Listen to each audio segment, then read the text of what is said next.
um, as a human family, and particularly here in the U.S., but beyond our borders as well, this notion of democracy. The question is, what is democracy?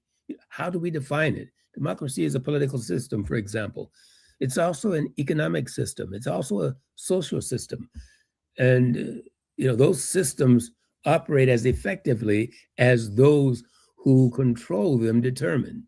Mm. And they benefit those who control them wish to benefit. Mm. That means also, Jesse, that democracy benefits and burdens its population, its polity, right? Mm. Depending upon who controls the levers of the democratic machine, small m. Mm. And so, democracy works, but politically, for example, Jesse. And by the way, you'll have to stop me. I'm sure I'll run over our segment time. Oh no, you got exactly 3.5 minutes. Keep on going, Johnny. That's a mini sermon right there, brother. So Jesse, listen, democracy benefits those who are the majority. Never forget Lonnie Guarnier's book, The Tyranny of the Majority. Mm. So as long as I'm in the majority, I'm for democracy. But what about the rights of the minority? What about the rights of those minority groups? And I don't mean ethnic groups. I mean those who are in the minority number, whatever their human characteristics assigned, whether it's male, female, white, black, religious, whatever those characteristics are. The issue here is democracy tends to work for those who are in the majority and, Jesse, who operate and act in solidarity. What we're seeing now in the United States is the solidarity within the democratic system is falling apart, and has been falling apart over some time. And it's falling apart because of the divide between those who have and those who don't have. And these are all characteristics of the democratic process as we define it in the Western world. And so, to the question, why has democracy failed? I listened carefully to Dr. Karam's 4 elements of values, implementation, understanding, and being inclusive. They are all certainly correct. I certainly embrace those notions that one must define what values drive democracy. How do we define the democratic process? And what determines who is benefited and who is burdened? Well, the values we ascribe to that democratic process determines that. And who determines the values? Those who have the power levers over democracy. We've been talking about this over the last several weeks of our sessions, Jesse, but we haven't framed it quite in these terms. And so this is a time quite apropos for this type of discussion. I can go on, but why don't I take a breath and a sip of water? And I was hoping you would go on for at least 1 more minute, but go ahead and get your water. I do want to say that I found what Dr. Karam had to say to be particularly fascinating, because she undergirded the democratic infrastructure that we've packaged as Americans and attempted to deliver to the rest of the world. And she shared with us the critical institutions who benefit from that packaging, but it has never taken root. It has never been the seed that came up, even in our own republic, with the founding fathers coming from a revolutionary experience. We delivered democracy on a silver platter. We did not plant the seed. We did not nurture it. People did not understand that these were their rights they were fighting for and that they were defending. I'm Jesse Jackson Jr. You're listening to the Jesse Jackson Jr. Show on KBLA Talk 1580. This is the World House with Dr. Johnny Mack. More when we come forward on the J Lunch program right here on KBLA Talk 1580. It's afternoon drive time with Jesse Jackson Jr. Only on KBLA Talk 1580. Find what you love what you find. A total wine and more. There's so much waiting for you. Spirits and beer, thousands of wines. Guides in the know and price is so low, it just might blow your mind. You're gonna find what you love and love what you find. With curbside pickup and delivery available, you'll always find what you love, only at Total Wine & More. Drink responsibly, B21. I got the champagne. Everybody can glass. KBLA Talk 1580 congratulates our own Keith Underwood, host of the weekend entertainment show Black in the Green Room, on his recent honor at the annual National Arts and Entertainment Journalism Awards. Keith received a first place award presented by the Los Angeles Press Club for his entertainment reporting, and we couldn't be prouder. Congratulations, Keith, from all of us at KBLA Talk 1580. Time is up. The IRS is in full collection mode for 2025, issuing liens, levies, and garnishments to anyone who has a past tax debt or unfiled tax returns. Don't wait till it's too late. Your paycheck and bank accounts are at risk of being seized. Call now and stop the collection process today. If you're living check to check, no matter how much you're making, you still may qualify for the Fresh Start programs offered by the IRS to reduce or even eliminate your tax debt. It's just a 5-minute call to get your options, and it's free. If you owe back taxes, have years of unfiled tax returns, under audit, have a wage or bank levy, or finally just want to sleep better, business or personal, call the experts at Republic Tax Relief while there's still time. A+ rated by the Better Business Bureau, and tough. This veteran-owned company has the fight you need to take on the IRS. Don't go at it alone. The call is free. Call their hotline number now, 800-260-3330. That's 800-260-3330. Find out if you qualify today, 800-260-3330, or go to republictaxrelief.com. Celebrate good times. Come on.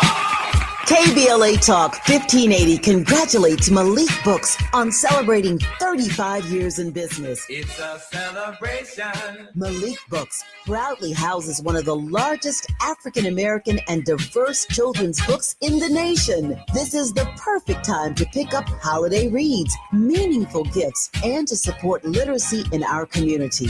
For 35 years, Malik Books has stood strong in the Black Book Revolution, uplifting stories that heal, inspire, and transform. One reader at a time. Change your thoughts, change your life. Books are the gift that keeps giving. From all of us at KBLA Talk 1580, congratulations to Malik Books on 35 years of culture, pride, and community.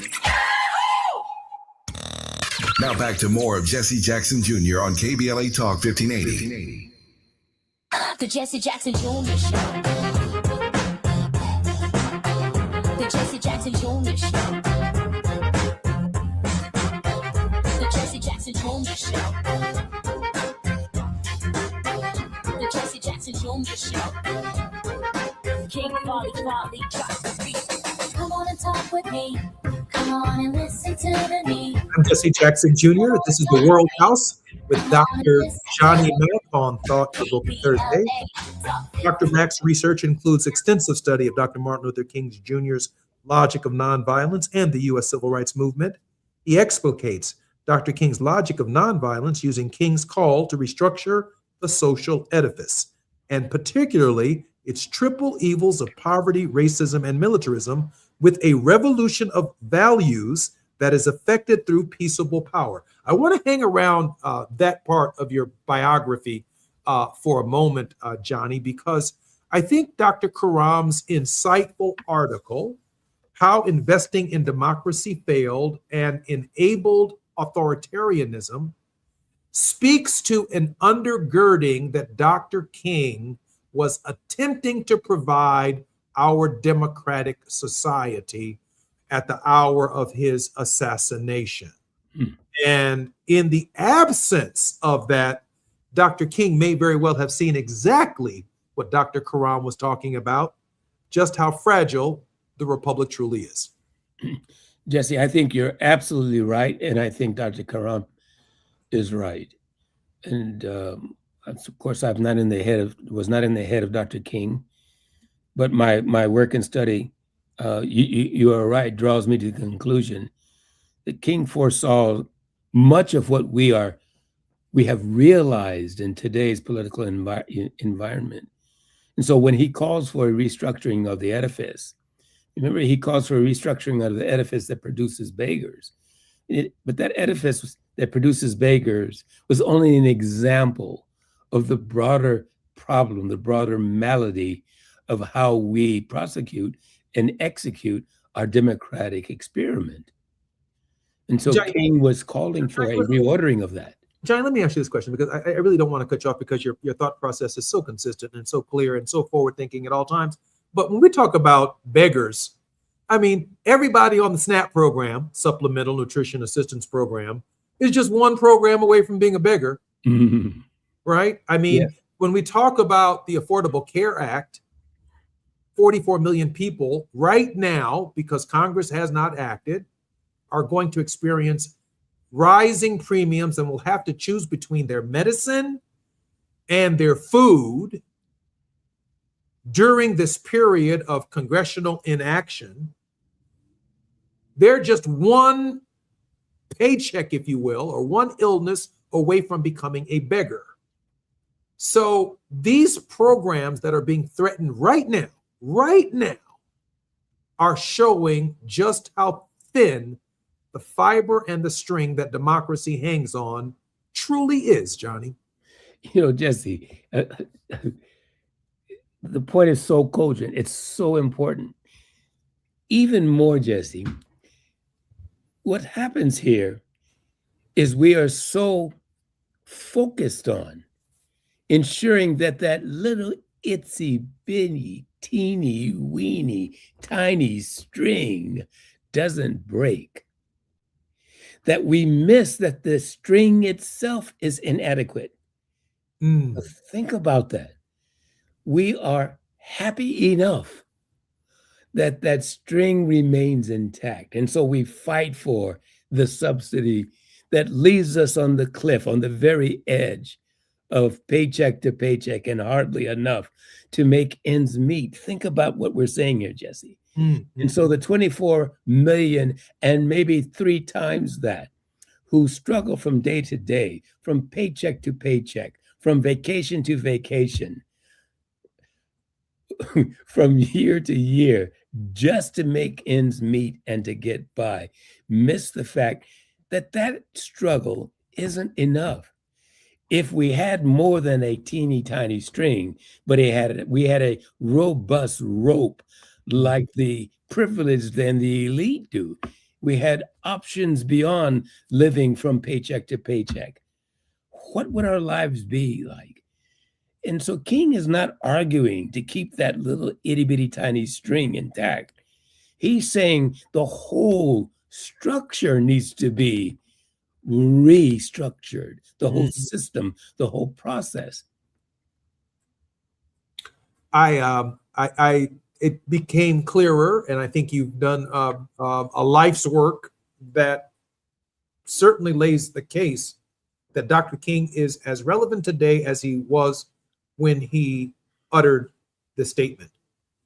But when I also look at the regime of U.S. aid that Dr. Karam is talking about, she's saying that we are flicking a coin to the international community. And when the coin is no longer flicked, democracy itself in those countries only was supported by these aid programs, and it benefited primarily an elite who did not have a true investment in the idea of government of, for, and by the people, for their own people. Talk to me, Johnny. Well, now, Jesse, listen, again, back to King. King is saying flinging a coin to a beggar isn't enough. Don't we understand then that King is saying, at least in that context at that time, that that's how people understood democracy. And that's how people understand democracy today, particularly in what we call developing countries. And so when you talk about why has democracy failed and why are people turning to authoritarianism, it is because democracy simply doesn't recognize the fundamental values of human dignity and worth that it provides no liberty to exercise that dignity and worth, and it builds no community so that we can collectively work together to realize a just and peaceful world. Democracy fails because of, remember, how we practice it. Democracy isn't a science, it's an art. And the question is, who's painting the picture? Who's providing the paint? Who is shaping, to mix metaphors, the clay that builds this statue? It is not the people, but it is a select group, and that select group has transitioned over time, spanning time from one generation to the next. And at some point, there are too many people. There are too many making demands on this system, and the system implodes because it can't support the many voices of those independent individuals, those human beings with basic human needs. And that's why we see democracy failing. It's how we define it. It's the values that undergird it. Dr. Mack, take a mental flight with me to Venezuela and interpret that through your lens, please. Well, okay, so if we're going to keep this in the context of democracy, Venezuela, like so many other countries, are very complex. And Venezuela operates in a geopolitical system. And so we understand Venezuela not just apart from, or not just within the context of the realities that we see today, but we understand it in the context of this broader geopolitical system. So the conversations that they may be having on CNN are not the conversations that are being had in the conference rooms and the offices and the boardrooms of corporations or of seats of government. Venezuela is an independent sovereign nation, and it's a resource-rich independent sovereign nation. Who determines how those resources will be exploited and who will benefit and be burdened by that exploitation? Well, currently it is argued that there is an authoritarian regime that is denying the people of Venezuela that decision-making process, and therefore robbing them of the benefits of that great nation's resources. On the other hand, we heard just recently, within the last 24 or so hours, that somehow one nation lost access to those resources and we want access returned to us. Put that in the context of the struggle between the US and Venezuela. Who's going to benefit from the end of this struggle? And how will that end manifest itself? What will be the end? Who will truly be benefited if Maduro is dethroned? And who will be burdened?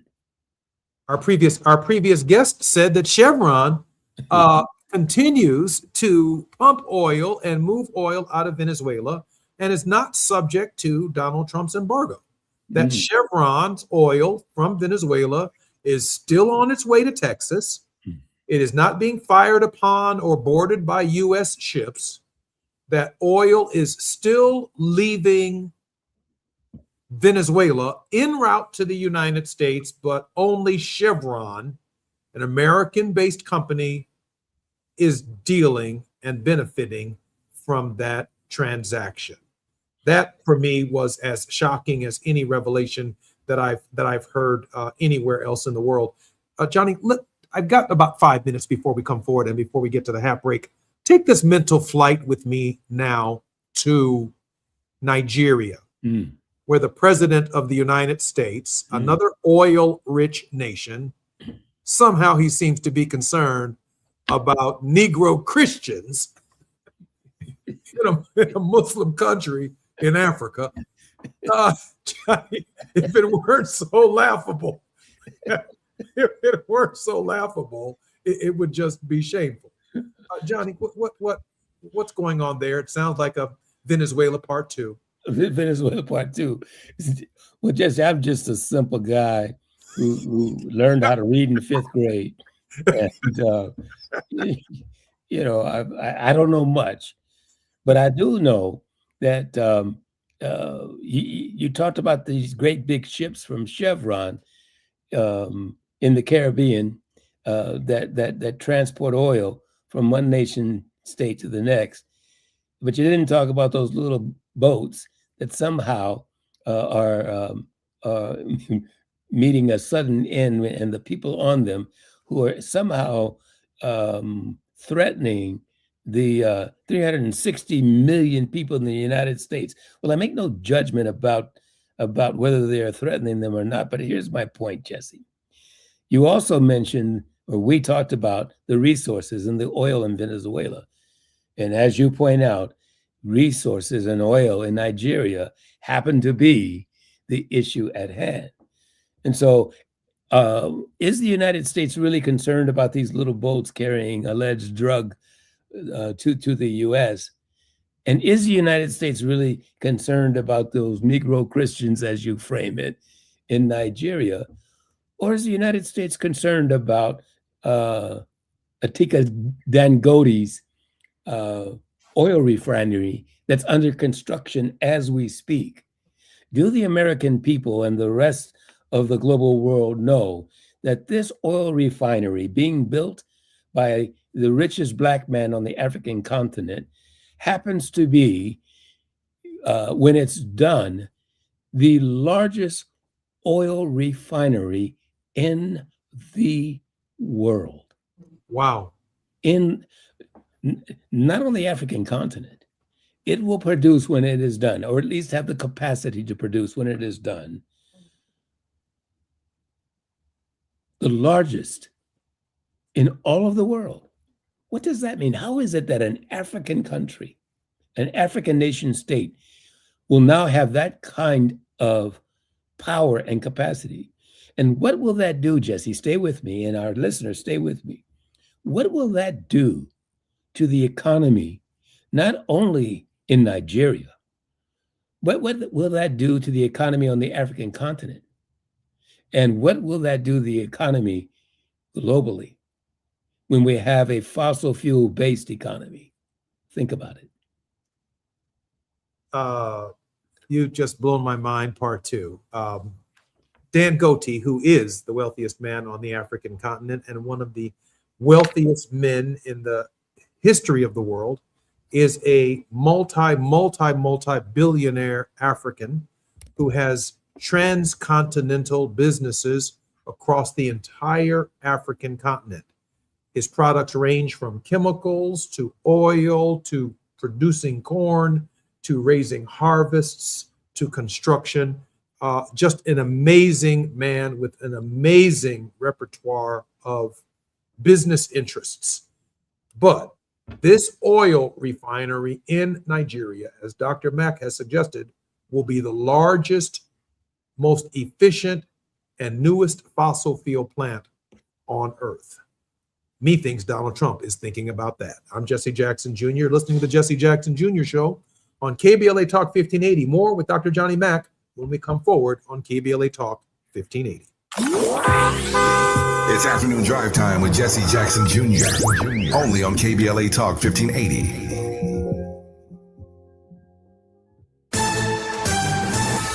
I'm Amber Payton with BIN News Now. A Miami family is pleading for answers after anti-gun violence activist and Black restaurant owner Dwight Wells was gunned down in October. People don't know how I hurt because I want to know who is the murderer. Wells was shot outside of his Winning and One Turkey Legs restaurant and the shooter took off. A Cook County judge has dismissed a lawsuit from former Chicago mayoral candidate Paul Vallas. Vallas claimed a consultant failed to deliver $700,000 in campaign services, including boosting support in Black neighborhoods. And Washington, D.C.'s Black Mayor Muriel Bowser is calling for an internal review after a House oversight report accused city police leaders of manipulating crime stats. While introducing interim police chief Jeffrey Carroll, Bowser questioned the report's context and evidence, but said the inspector general will look into the claims and respond to the public's concerns. Get BIN News Now on demand 24/7 on the iHeartRadio app. For victims of drunk and drug driving, our grief is unique. but you are not alone. You always have a place at MAD. Call our 24-hour victim helpline at 877-MAD-HELP or visit mad.org. This is the KBLA Sports Minute with Ray Richardson. The Lakers and Clippers are on the road tonight. The Lakers are at Utah. They're 11-3 on the road. The Clippers are at Oklahoma City. Tough place for the Clippers to snap a 4-game losing streak. OKC is 24-2 and 12-0 at home. This has not been a good week off the field for Rams wide receiver Puka Nacua. He found out Thursday morning that his 27-year-old brother Samson was one of 2 men arrested by LA Sheriff's deputies for stealing a car that belongs to Lakers forward Adu Thiero. Nacua may get a call from the NFL office in New York regarding his critical comments about referees. During a live stream podcast on Tuesday, Nacua says some NFL refs make calls just so they can be shown on TV. Nacua had planned to do the podcast inside Rams headquarters. When Rams head coach Sean McVay heard about it, he told Nacua, "Not in here. No debates, no speculation, just the info you need." That's your KBLA Sports Minute. I'm Ray Richardson on KBLA Talk 1580.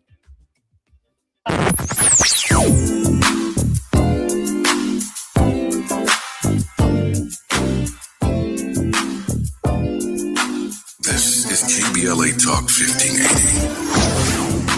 Talk radio. That's music to your ears. We're unapologetically progressive. KBLA Talk 1580.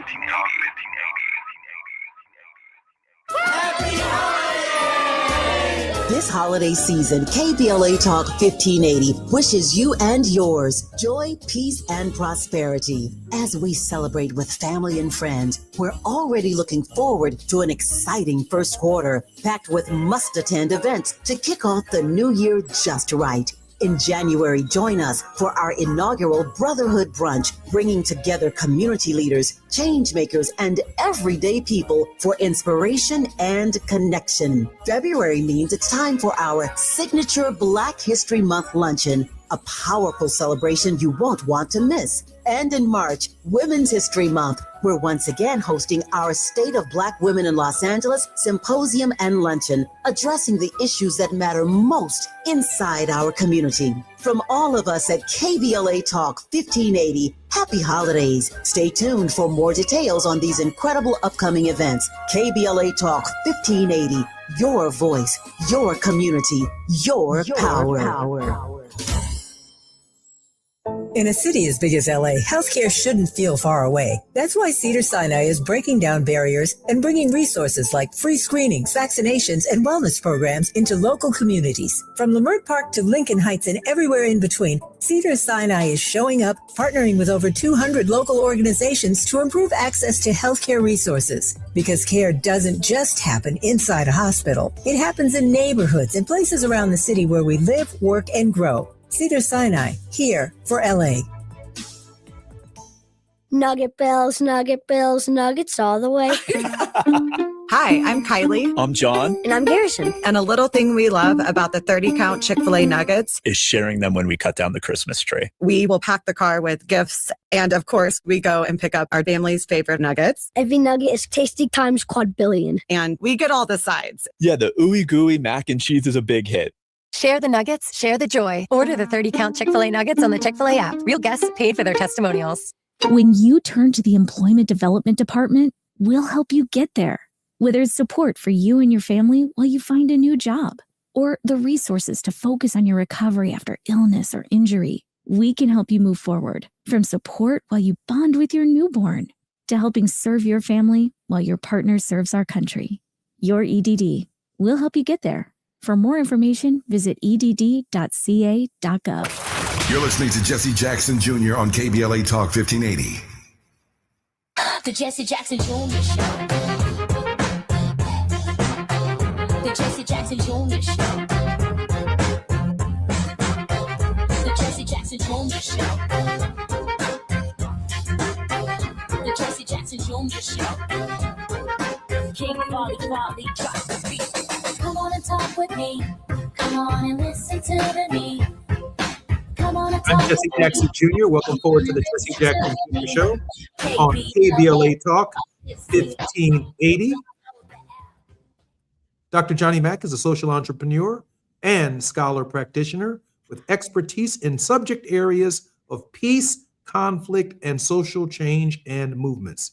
He's traveled throughout the Americas, Africa, Asia, Europe, and the Middle East, working in the fields of peace, development, conflict, and nonviolent social change.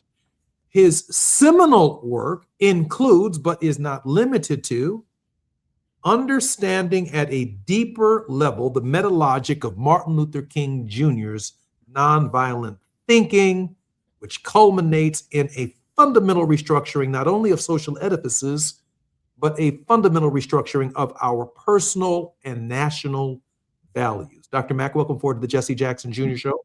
Thank you for having me, Jesse. Dr. Mack, let me continue this mental flight with you, because we've been to Venezuela together. Now we have these little skiffs being blown up by the U.S. military, and yesterday Donald Trump said that that's our oil anyway, which is crazy. We have traveled to Nigeria in the last hour to look at the Christian and the Muslim problem, where Dangote is now building the largest oil refinery, and Donald Trump has turned his attention to that.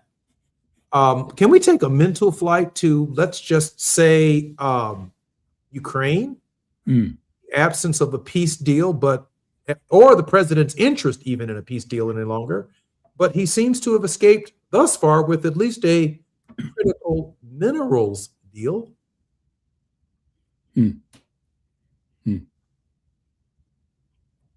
Johnny? Yeah, Jesse, if I may just quickly, I missed Dangote's first name is not Atika. I just wanted to correct that. His first name is Aliko Dangote. Atika is an Arabic word for ancient or Whenever I've been on the continent, all you see is a Dangote commercial. So it's important to call a man or a woman by their right name. Yeah, so now we're in Ukraine. But isn't it interesting, Jesse, that in each one of these major conflict areas, at least that gets the attention of major media, that point in itself is a conversation for a show. But for those conflicts around the globe that get the attention of the major media, so we've seen Venezuela, rich in resources. We have talked about Nigeria, just so happens rich in resources. And lo and behold, Jesse, we're now in Ukraine. And guess what's there? Rich in resources. Rich in resources. And it's just amazing how the world, Jesse, is being divided up once again. And who's making claims to those resources as the world evolves with new technologies that extend beyond the digital age into the AI and quantum computing age, and what is needed to further exploit economies in this new age. And so it's the same story. John, in this moment, I'm thinking about Patrice Lumumba. I'm thinking about him declaring the Congo as belonging to the Congolese and all that dwells under the feet of the Congolese. And I guess it's the Belgians. They were like, brother, we said you free, but we did not say that everything under your feet essentially is yours. We're still here now. Is that what I'm hearing here, Johnny? That America is saying, we're still here. You can have democracy on the surface level of your country. That is, we want you to vote for some candidate of your choice. This idea that you can support a president for a country or for the head of this government structure, but underneath your feet, we still lay a claim to anything that we may need in the future. And we are prepared to dig 10 feet, 100 feet, or 1,000 feet underneath your soil to get what we need. And in history. It's amazing. I don't know if you've ever been to the Congo, but literally there's some places in the Congo where you walk and you find gold literally under your foot, or under your feet. It is arguably, perhaps not the richest, but arguably one could say the richest in minerals in terms of a country or a nation state on the planet. It's Wakanda, no doubt about it. Yes, resources. And so once again, we find ourselves in this mental trip in a country where the issue is resources and who gets them and the deals that are being struck over those resources. Now, the Congo has been fighting with Rwanda for years, and suddenly now there's this desire to bring peace to that area. And certainly peace is important.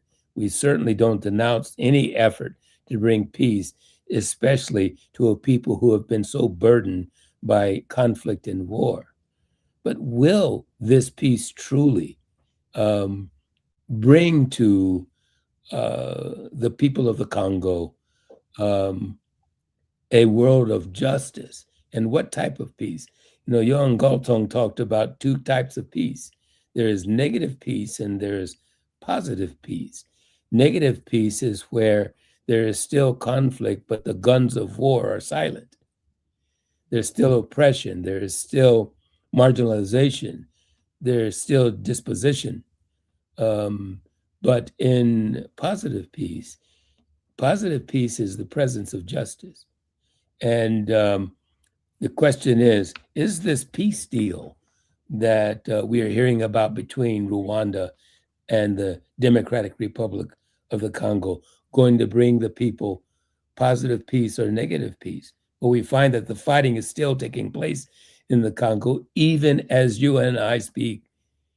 The fighting has not been abated. And so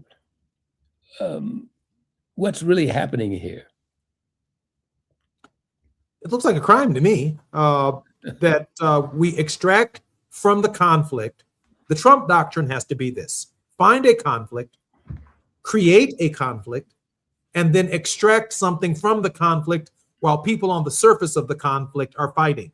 Or allow them to continue to fight, but we come in for what we need under the surface of the fight. You guys can fight terrestrially, we come to dig. If you don't have a problem with that, we'll pick one side of the conflict, engage in it. And now, I'm not going to, I mean, you're blowing up all these little boats in Venezuela. At some point in time, you're going to have to ask yourself the next question: who next is going to be in the drug business? Well, because who is in the drug business now? That's right. This is going to sound like a Harrison Ford movie in a moment where, we're going to slow down production of, this is I'm not going to speculate. Go see the movie. I'm too old to engage in conspiracy theories. I only want the facts. But I so untrust the American regime on these questions that there's almost always a grift or a crime right underneath the policy. Who shows up in these parts of the world shortly after the conflict? Here comes Jared Kushner. And then they let a little cat out of the bag, in the Gaza Strip. We're going to rebuild it and turn it into some kind of Mediterranean paradise. And he doesn't care where the Palestinians live, because can you imagine all of this lakefront, oceanfront, Mediterranean front property? There is a grift behind the conflict that the President of the United States and his team are prepared to participate in. Johnny, we have about 30 seconds before we come forward. Well, just one other point about the DR Congo and that peace agreement. Let's just think about this. In return, the DRC, in return for access to his minerals, don't miss this, the DRC gets infrastructure development.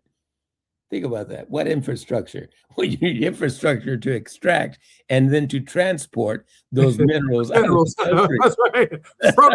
From the hole that they dug to the nearest train depot. Exactly. You got it, Jesse. I'm Jesse Jackson Jr. You're listening to Johnny Mac on the World House on the Jesse Jackson Jr. Show. This is the J Lunch program. More when we come forward on KBLA Talk 1580.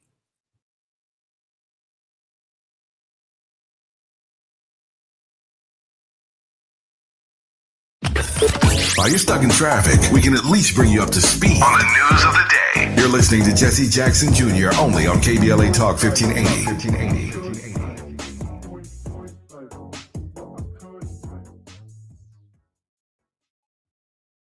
If you've been diagnosed with moderate to severe plaque psoriasis, this is what it sounds like to be 1,000,000 miles away. Imagine being 1,000,000 miles away.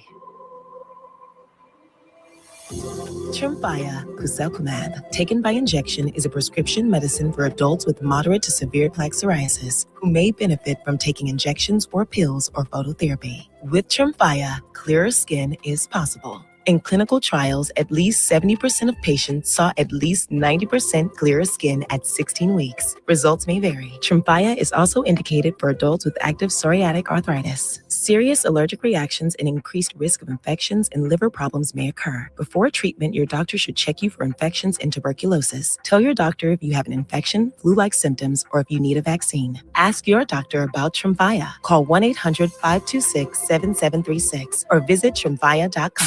KBLA Talk 1580. We've got a lot to talk about. KBLA Talk 1580 reminds you that we keep us safe. Every girl deserves a chance to shine. That's the belief behind Forgiving for Living, Inc. Since 1999, this organization has been empowering at-risk girls ages 13 to 18, helping them overcome behavioral and mental health challenges. Founder Wendy Gladney's personal journey inspired the mission to give girls hope and purpose through the power of forgiveness. Through their ambassador program, workshops, and annual conference, Forgiving for Living has touched over 3,000 young lives, providing mentoring, life skills, training, and tools for building self-esteem and confidence. You can make a difference. Visit forgivingforliving.org to donate, volunteer, become a mentor, or find help for a young girl in need. Forgiving for Living, Inc., building brighter futures for young girls. Visit forgivingforliving.org today. This is a community call to action from KBLA Talk 1580. KBLA Talk 1580. We've got a lot to talk about. KBLA Talk 1580, connecting you with services and solutions. The Autopsy Initiative provides a second autopsy free of charge for victims' families who have lost their loved ones due to a police-related death. The services offered through the initiative include the completion of a second autopsy, disclosure of preliminary findings, and a final autopsy report. A police-related death is when an individual is harmed by police officers using deadly force, which results in an individual's death. Police-related death includes in-custody deaths, including those that arise during contact with law enforcement officers during arrest, pursuit, booking, transport, or incarceration. The Autopsy Initiative has a team of board-certified pathologists on call. An autopsy request may be completed by anyone with a close relationship with the victim, which may include the victim's spouse, partner, relative, close friend, or lawyer. To request a free second autopsy for a victim of police violence, please visit knowyourrightscamp.com. That's knowyourrightscamp.com. Then click on Autopsy, then click on Request. At KBLA, we believe in justice for victims of police violence. We say their names, and we don't black down. This is a community call to action from KBLA Talk 1580. Are you coughing a lot, especially at night? Are you often short of breath? Are you using your rescue inhaler often? These could be signs that your asthma is not under control.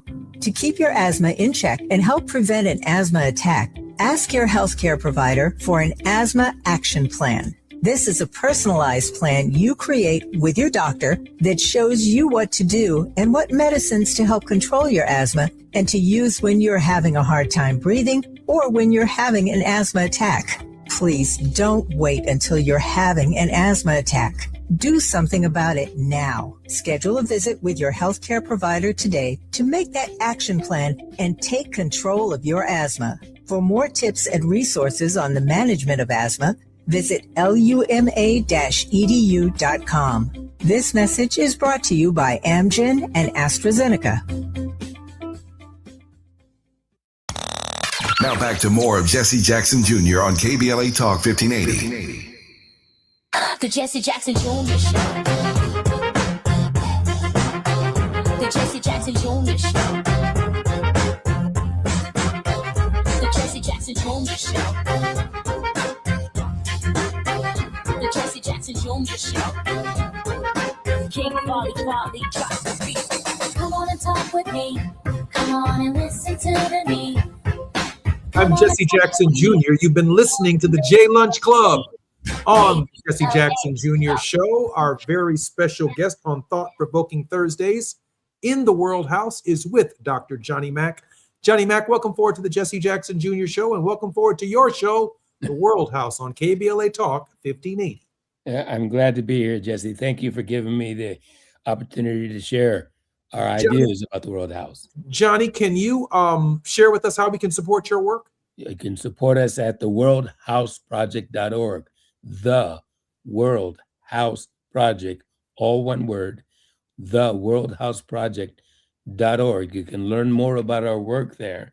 And there's a little button you can click on where it will give you an opportunity to make a tax-deductible contribution to our work. That part right there, tax deductible. Put the World House Project under your Christmas tree. And I'm also asking those within the range of my listening voice to stop by KBLA Talk 1580 in Leimert Park. Give a little gift to Tavis, a little gift to KBLA Talk 1580. Support the work of Dominique DePrima, Tavis Smiley, Jesse Jackson Jr., Brother Zoe, and Nee Quarterly Corte. We are doing the best we can this year and in the new year to keep it real, to keep it straight, and to give it to you straight and absolutely no chaser. Dr. Johnny Mack, how can we support your work one more time? At theworldhouseproject.org. Dr. Mack, we're coming to the end of our show in about 7 minutes. If you can, how investing in democracy failed and enabled authoritarianism. Can you share with us your final thoughts on the importance of this understanding? Well, I think that, as we said at the top of the hour, Jesse, that democracy is not a science, it's an art. It is practiced in the same way that medicine is an art. Yes, there's science behind medicine, but ultimately it's an art. And how well one applies their knowledge, their skills, their values. And that's what we find in democracy. And it seems that democracy has failed, or democracy fails when it fails to support the fundamental values or rights, we call them human rights, natural rights, of the people it is intended to serve. I've not read the book that you discussed in the last hour, but I'm certain that it speaks to these underlying values of what I like to call human dignity and liberty and community, because they are the values that King wrote about